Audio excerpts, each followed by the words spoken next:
Hey everyone, today on Careers Out There, we're going to learn about advocacy careers, and we're going to learn how you can devote yourself to fighting for whatever cause it is that you believe in. Our guest is a really inspirational guy named PJ Wilson, and he's an environmental advocate in the state of Missouri, and he's literally helped change the energy laws in Missouri to be more environmentally friendly. Here he tells us who's the right fit for an advocacy career and who has the right background for it. Check it out.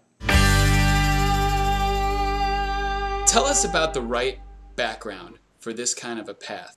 Well, that's a good question. This didn't occur to me until recently, but if you're the kind of person that as you were growing up said things like, I want to go out there and change the world, well, there's a lot of different ways to do this, but policy change is probably the most direct way. If you can imagine if it was before women had the right to vote, then maybe you'd say, I'm going to go out there and change the world.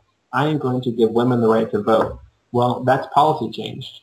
That's just changing that policy. So that's the one thing that I think everyone has in common that does this sort of work is this just earnest desire to change the world.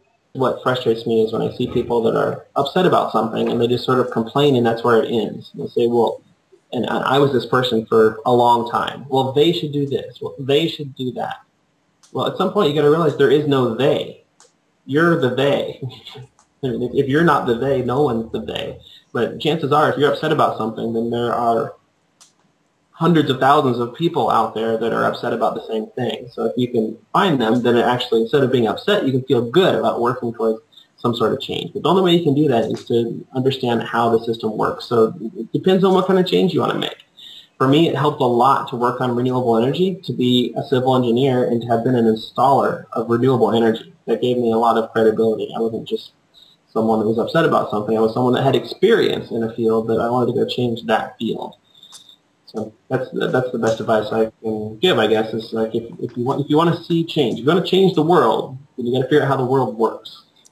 Makes perfect sense. We're going to want to get to, for the people watching today, how they can also do what you do, how they can make a difference, how they can be professional advocates, whether it's for the same cause as yours, in a different place, or a totally different cause. So let's start by giving us some of your accomplishments. Tell us some of your major achievements.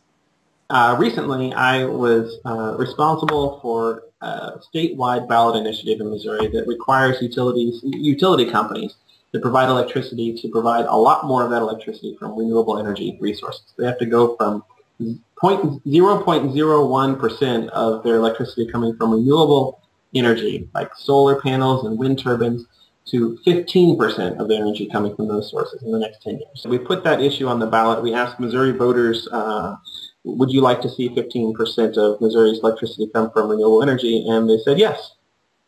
66% voted yes, and so now Missouri, for the first time ever, is on the clear path towards clean energy. All right, you guys feeling ready to change the world? Come on over to careersoutthere.com and you can see the full interview with PJ Wilson about advocacy careers. He'll tell you not just how he made change to environmental policy in Missouri, but how you can fight to make change for whatever cause it is you believe in by pursuing an advocacy career. I'm Mark Luber. Thanks again for watching and look forward to seeing you at careersoutthere.com. Take care.